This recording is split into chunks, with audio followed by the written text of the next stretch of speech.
Well, it's good All to meet good. you. I like your story. Yeah. I love what you're doing. Thank you so much for taking a minute out. Yeah, absolutely. Happy to be here and chatting and yeah. Getting into it. So let me ask you this. First question. 5 years ago, we were about a month into this pandemic, trying to figure it out. So many unknowns. How did living through that pandemic affect the way that you approach life and your work today?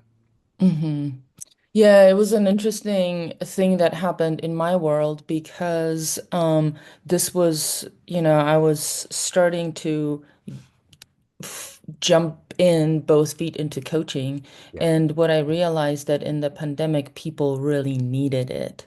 So, so from a place of like, ooh, this is bad, I arrived at, oh my God, I can be doing a lot of service right now to the world. Yeah. Because in the end, the circumstances around us matter much less than what's happening inside of us and our relationship to the circumstances. So for me, it was a perfect time of apprenticeship where I got to do a lot of service. So let's get to the heart and soul of what you do on a daily basis right now. To do that, it's always good to put you in front of kids because they get to the heart of the matter. So I'm going to put you in front of a bunch of fifth graders. It's career day. The kid in the back of the room is like, "Hey, what do you do for a living?" How do you answer them? Oh, I love this question. Thank you. I'm gonna answer like this. Joey, I love I love that you asked me that. What I do is I help people think better thoughts about their life. So you know how maybe something happened today that you didn't like someone said something mean to you. And you can start thinking in a way that you are bad, that the kids are never going to like you, or something along those lines. If you were to come and talk to me, we would discuss what happened, and you would come out with, there's all these things that I can do better. There's all these skills I get to learn. I get to see that everybody is in their world, and probably what they said to me had to do with them and not me as much. Yeah. Right. So that would be how I would. Yeah. Yeah. For sure. So, what did you want to be when you were that age? What was your dream to become in life? I am in the process of writing a book right now, and I'm looking at all the different things that happened to me when I was a kid.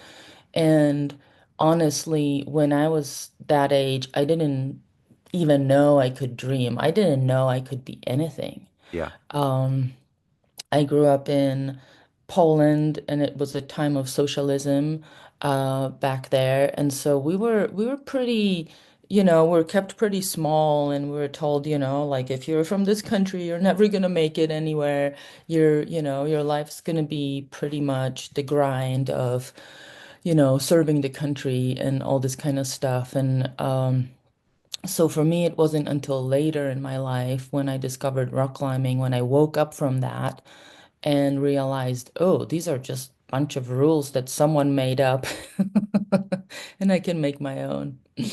So take me back to your beginnings and how these seeds of having this thirst for adventure and a better life and fully realizing your dreams, coming to America, all of that. Take me back to how all of that evolved into who you are today. Yeah. Um, yeah, I think that started, that one of the pivotal things was when I was 15. Um, when I was 15, my parents got a divorce, and that made me wake up to like, oh, there's a bunch of rules and like nobody's playing by them. So does that mean that I have to keep on playing by the rules that are, expected of me? And I was a really good kid. I did everything that they wanted me to do up until this point. And the other piece to it is in 89, which was when I was, under 10 years old, the political system changed in that part of the world, and we went from socialism to market economy. Yeah. And to me, that was another impact of like, oh, so like you said it was like this, and now it's saying it's like this. Like, that makes no sense to me. Exactly. Right? When you're a 10-year-old, you're like, who makes up these rules? That means Uh, that like I can make up a rule and they're gonna have to listen. yeah. So the awakening to the life that's prescribed created this midlife crisis when I was 15. Wow. And I was in a really difficult place. Didn't know like what life was all about. And then one day I got invited to go rock climbing with some friends I had. And the moment they said, "Hey, we're gonna go do this thing, we're gonna go rock climbing," I was like, "Oh, that's it. That's gonna be the rest of my life." Like, Wow. some Yeah. sort of voice in me knew that this was starting to create my myth, starting to create my story.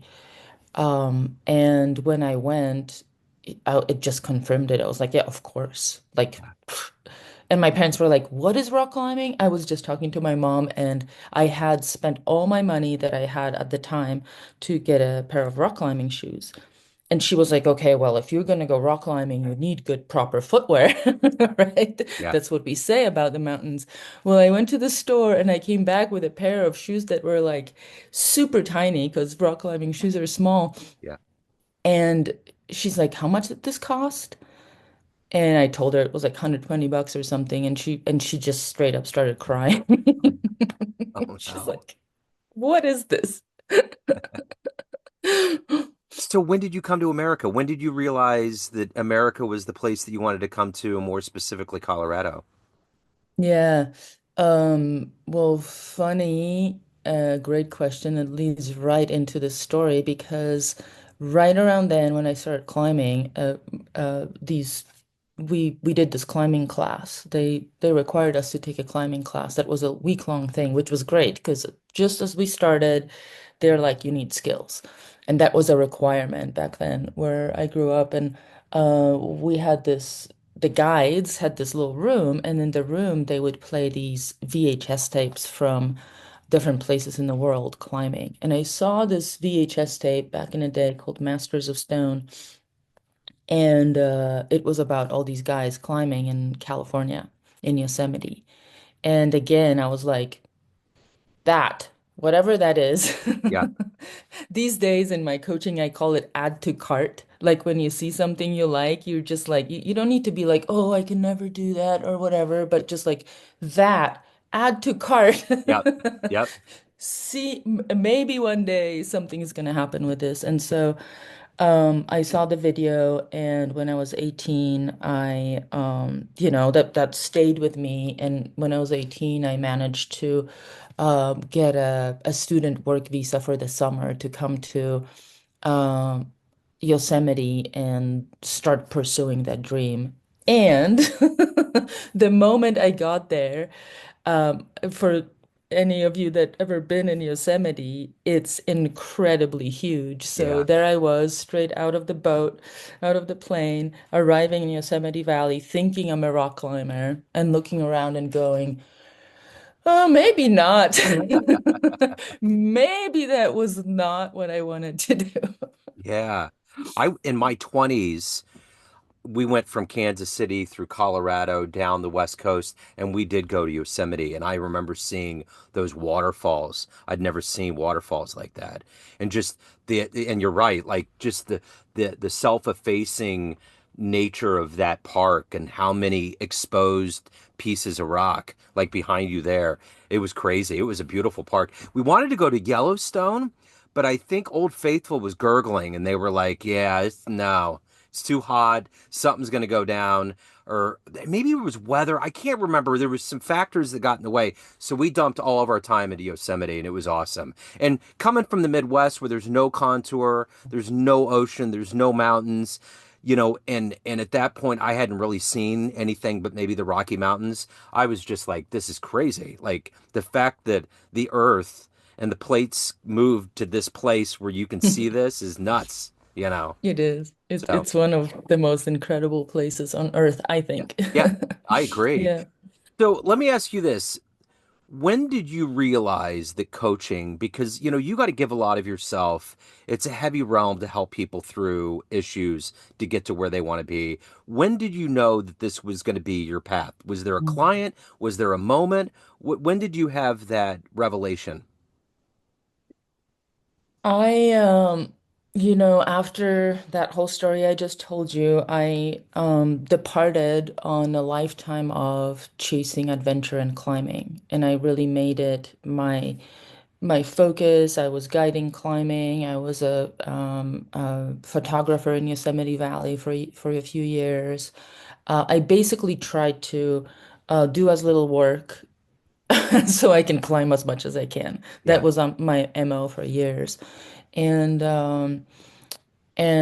so at some point, probably about 10 years ago, I was working my remote job 2 days a week that I was, making my living on and traveling all over the world climbing. And I had I remember vividly the moment when I was in Tasmania. So imagine this, I'm in Tasmania on this climbing trip, and it's incredible and everything. And I'm sitting there going, this is kind of boring. And I thought to myself, okay, that's enough. Like that just means that, like, if this is boring, then I need to dig deeper and find something, pursue something of deeper meaning to me, or else I'm wasting my life. yeah, So I had this, moment of awakening, and in that moment, I didn't know what I would do, but I had an inkling that it would have to do with helping others, and you know, sharing that gift that I have developed of following, my desires and my dreams.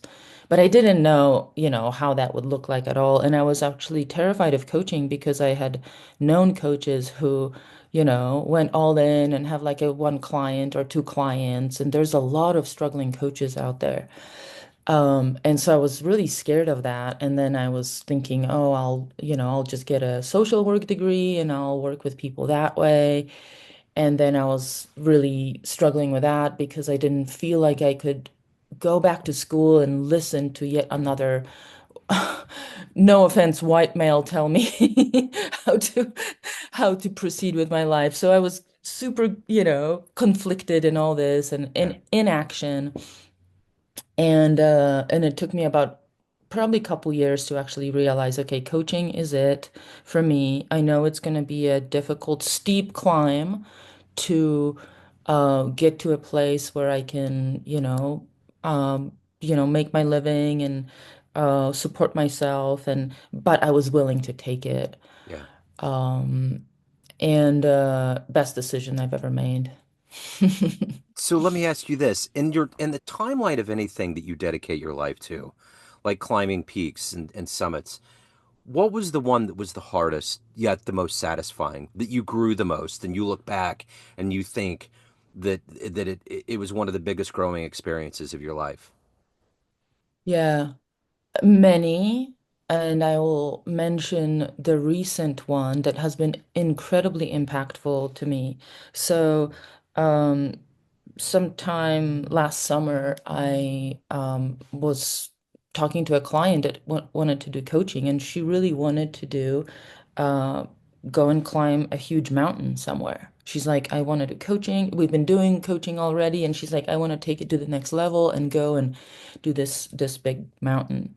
And so I got off the call with her. She was committed, and I was like, oh man, that means I'm gonna have to climb a very scary mountain for me, because I need to know and be current in what it's like, what she's going through. I can't just be comfortable while she is at her edge. Yeah. So I had this insight, and the moment I thought that, I knew what that was for me. I knew the one mountain I've been avoiding because it just seemed too big, too scary, too much work. And coincidentally, my partner had come back home that day with a Patagonia guidebook, climbing guidebook. And he goes, "You know the one thing I've been avoiding?" And I'm like, "Yeah, I actually do." Thanks for bringing this synchronicity because we were thinking of the same mountain, and that was Mount Fitzroy in El Chaltén, Patagonia. So that's for those who've been to Yosemite, that mountain is twice the size of El Capitan. So it's 2 kilometers of a wall. Um, and the biggest thing out there is that the weather is notoriously bad.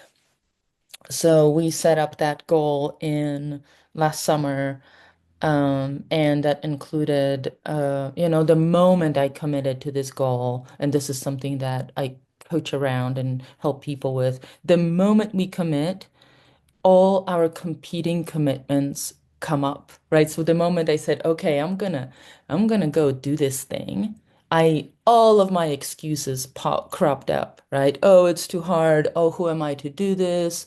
Who am I to spend all this time preparing myself for the mountain? That's too blah, blah, blah, blah, blah. You can imagine all the excuses that come up when we commit to something that's uh, on our edge. Yeah. And so regardless of the excuses, we were training all fall and we set off January 1st to go to Patagonia. We arrived there and we looked at the weather and it was a 5-day weather window, which is super unheard of. Like if you Yeah. get 2 days, you're happy. And Yeah. we're going, okay, well, it's 5 days, so we um, you know, got off the plane and went straight into the mountains um and it was a 5-day thing where, we there was a 2-day approach and then approach into the base of the climb and then the climb and on day 3 it was like a 23-hour climbing day. We're up there all day long, incredibly tired. And we go get to this ledge up, really up high. I have this incredible picture from up there. It was just the most incredibly beautiful place I've ever been. We ended up spending a night on this ledge up high on Mount Fitzroy. Um, and with all of the like uh in uncertainty of what's going to happen the next day, we still had a lot of climbing to do.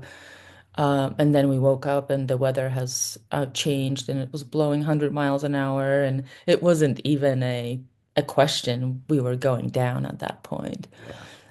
So we didn't get to the summit and um, the failure, and I'm, showing uh, quotation marks because failure to go to the summit was not a failure at all. It Yeah. was an incredible win of giving, showing up, not listening to doubt, and so on and so on. Interesting. Wow, that's a great story. So, who's been this hero for you that's allowed you to dream and to do all these things in your life? Hmm. Hmm.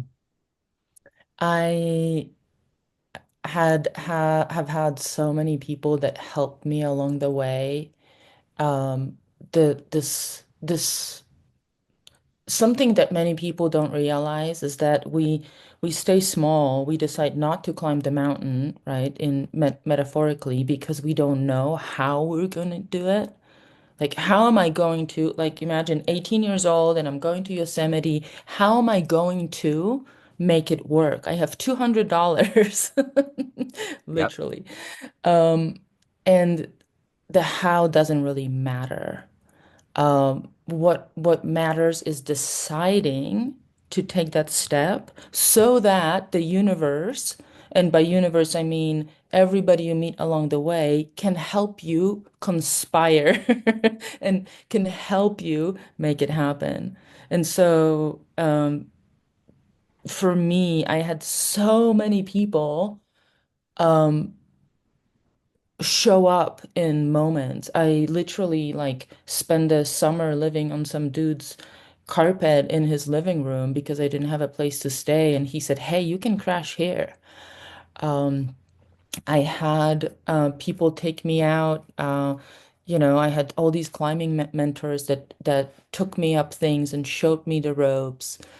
Um, and the list goes on. So um, I've never had a single mentor, Sure. but on my adventurous journey, I had decided that there is what I call a usable personnel. There is a lot of usable personnel that we can help each other Yeah. on our paths to our dreams. And almost everybody, has that potential to be that person. Yeah. Yeah. So, of all of these things that you've done, accomplished, and evolved into, what are you the proudest of? My coaching work right now brings in everything that I've ever experienced. When I first started coaching, it was funny. I was talking to a friend, when I was still unsure, and I was like, okay, like, all right, like I can see, being a coach, but what would make me a coach that can be helpful? Like, how can I be helpful? Like, there's all these other people that did all these, like, certifications and they, years and whatever. And my friend said, these people have not been hanging on the side of the mountain for the last 20 years. And I didn't quite understand what he meant, but I do now. After developing my craft and being really successful in coaching, I can see how that apprenticeship in nature, in difficulty, where it's just really just me and the mountain there, Yeah. and the mountain doesn't judge me. The mountain is just there for me to project everything onto. How that has shaped me uniquely to be able to assist people in the world that's often um, uh, made up and pretty um, um, constraining. Yeah. Um, so for me, having made that step into embracing coaching full time, and now in the last few years, um, bringing my climbing into it and taking people out. We just went to Mexico with a client. We're going to Bolivia. We're doing these big expeditions where they are heart-centered and soul-centered, where the goal is not to get to the top of the mountain, but to discover all the barriers that we put inside of ourselves that might prevent us from getting there. Yeah. So I really feel like I am in the place where I can be of most impact to the world right now. So, at the end of the day, everyone has a perception of you, family, friends, clients, everyone that knows you, but you're in control. You run the show. What's your perception of you? Who do you think you are? Hmm. Hmm. Wow, what a beautiful question. Thank you. Um, I am the universe. I am every person, every tree. I am always belonging. I am reverence for all. I am infinite, unconditional love and compassion. I am endless, patient service. I am right where I need to be for the highest good of all. Everything conspires in my favor. I am kind, clear, and authentic. I am my word. My word creates. I'm committed to everything I'm part of, and I am a conduit to nature's wisdom. I bring her to humanity. I help people die in the coals of their fears to be reborn infinite. Wow, what an answer. Joseph Campbell would be so happy if he heard that answer. That would be absolutely thrilling. I just can't even imagine where he would be if he heard that. I'm so happy you asked. I got to say Yeah, that's it. so great. It's wondrous. I've never got an answer like that. What a just an absolutely all-encompassing answer that encapsulates our time here on Earth, our very brief spans of being humans. So let me ask you this. Of all of these wonderful places that you've been to on the planet, what was the most magically unexpected place that you went to that you just didn't expect was going to hit you that way? Mm, mm, So much of um, my travels is intuitive. Yeah, I've known this early on that I'm not really controlling anything, that I'm not really running this show, that I am being guided and that the world is dancing through me. Um, and I've really had an incredible amount of travel and places I've been to. I can share a couple places I really um, connected to on a deep level in the yeah, world, and one is a this little village in Atlas Mountains in Morocco where um, I got to spend some time rock climbing, and it Morocco is an incredible place. Atlas Mountains are incredible. And it to me it was the place that went in and grabbed a hold of my heart yeah, sure. and shook it. Yeah, yeah. And So I always hold it close to my heart. And I would say Yosemite is that place for me as well. For anyone who's listening who's been wanting to go to Yosemite but haven't done it, just go. Yeah. Your mind will be blown. Your heart will be um, ripped open, and Well, and so for me, that was a place that really changed my life in so many different ways. Yeah. so if anyone wants to hire you, they want to see your adventure, they want to delve into your world more, where's the best place to go?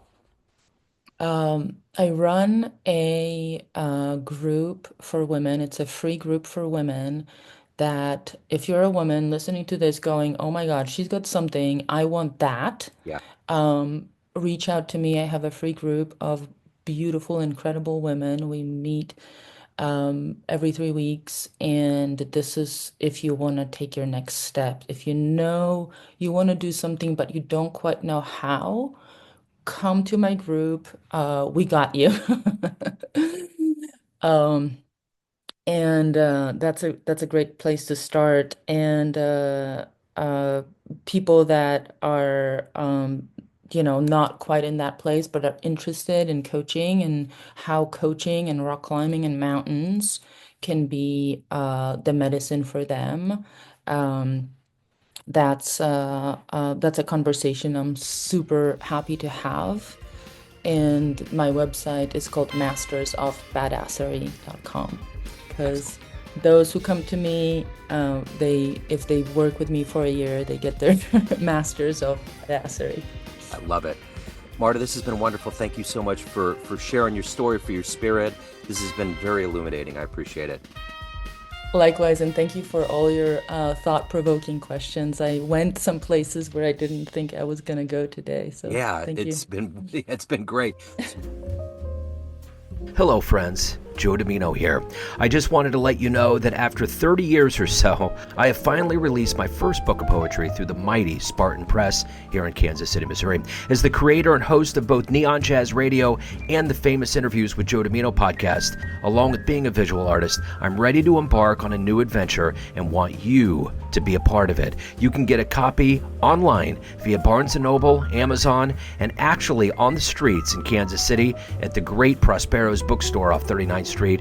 You can also visit joedimino.com for links to the book, to more poetry, and everything in my world, including paintings. Thanks for all of the love and support over the years, and please dig the words.